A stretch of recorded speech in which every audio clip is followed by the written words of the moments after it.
In order to benefit from the unique advantages of the kettlebell, you need to train in such a way that takes advantage of its unique properties. And to that end, you need to get a little more advanced. So let's take a look at how to do that with some of the more exciting moves. When you say the word kettlebell, it will almost be synonymous with the word swing as far as many people are concerned. That's because the kettlebell swing is a movement that has so many incredible benefits that it's become somewhat famous in its own right. We'll be discussing this move a lot more throughout this series, but for now, let's just learn how to use it.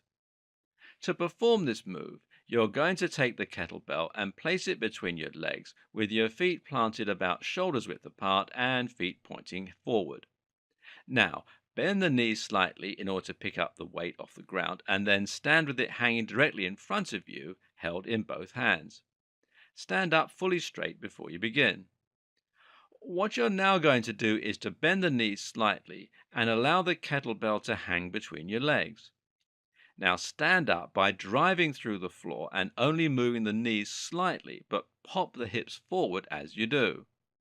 You should be contracting the glutes, abdominals, and lats as you do this, and it should then force the kettlebell to swing up into the air in front of you. Your arms remain straight, and now your legs are almost straight, but the weight should be hanging at around chest level directly in front of you. Eventually, gravity will take over and the weight should begin to fall again. As this happens, allow your body to drop and let the kettlebell swing back through the legs behind you again. Then thrust forward and up again and repeat the process. By the end, you should now be thrusting the hips repeatedly in order to get the kettlebell to swing up in front of you. This should involve your legs a little, but it shouldn't actually involve too much knee movement. The back should also remain straight throughout the movement. Imagine that you have a yardstick pushed down your t-shirt along your back and you can't break it. This will build your posterior chain muscle, which are the ones used in jumping. This is also a fantastic form of cardio that can be just as effective as going for a run. We're going to explore this a lot more later on. The kettlebell swing can also be referred to as the Russian swing, which is to differentiate it from the American alternative. The American swing, meanwhile, involves a very similar basic movement, except that the aim is to get the weight to swing up much higher, almost to the point of being overhead. You're still avoiding using your arms during the motion, however. Another movement that involves a twist on the classic kettlebell swing is the single-armed kettlebell swing. This time, the difference is that you're only using one arm. You can alternate arms or take it in turns. If you want to be very fancy, you can actually throw the kettlebell in the air and catch it in the alternate hand. Likewise, you can also perform a slight throw and catch when performing the regular kettlebell swing. This adds a little flair and makes it a little more fun. The Turkish get up is another movement that utilizes the kettlebell in a truly unique manner for the kind of fitness that you couldn't get with a dumbbell.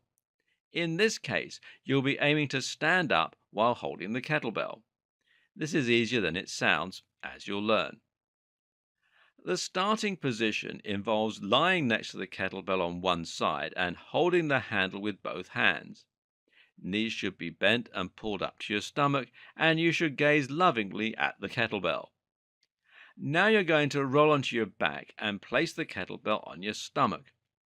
From here, you're now going to plant one foot on the ground with the knee bent, while the other is stretched out in front of you.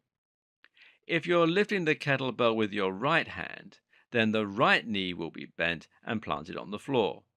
Your other arm should be out to one side, bracing you against the floor while you look straight up.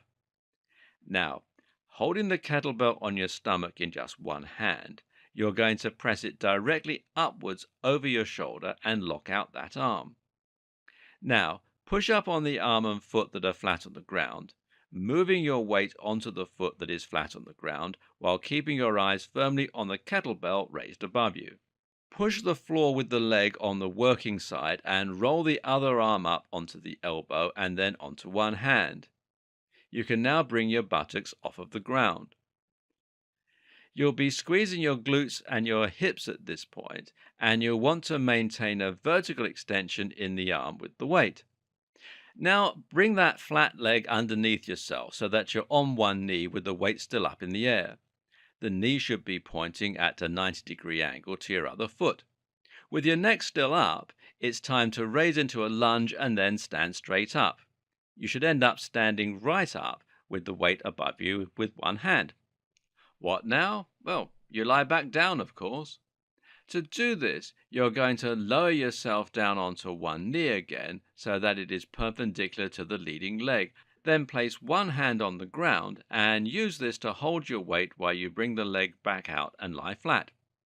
Roll down onto your elbow and then onto your shoulder. Grab the kettlebell with both hands if necessary and lower it down onto your chest or stomach. Place it onto the floor next to you and roll back to the starting position. Time to repeat the move on the other side.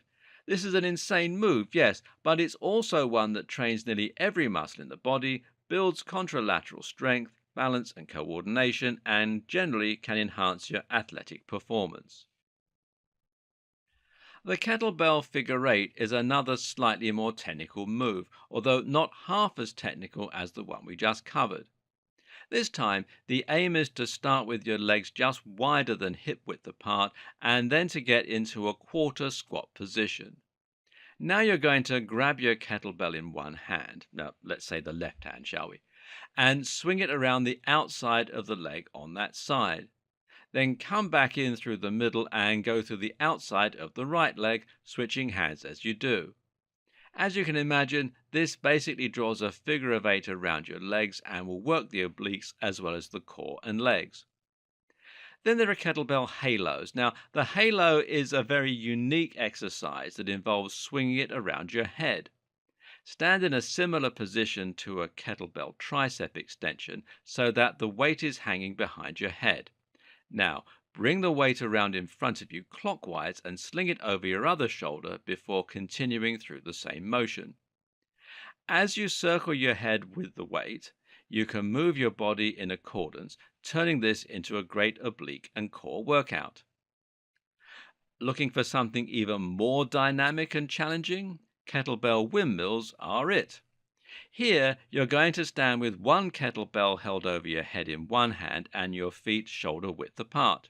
Your toes will be pointing away from the kettlebell. Now bend at the hip. Your torso will be slightly twisted so that one side is facing down, the other side, and this is going to allow you to bend and touch the ground with your free hand. This is a great move for training pretty much the entire body, including the core, the obliques, the shoulders, and the back. It's also great for challenging mobility.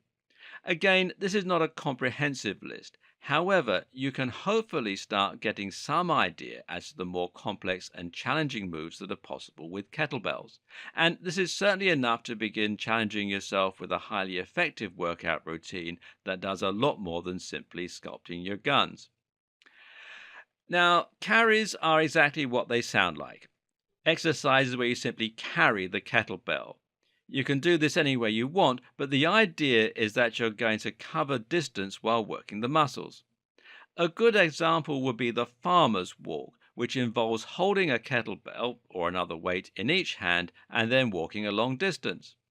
Why not take your kettlebell with you next time you make a trip to the shops? You can leave it outside and rest assured no one will steal it.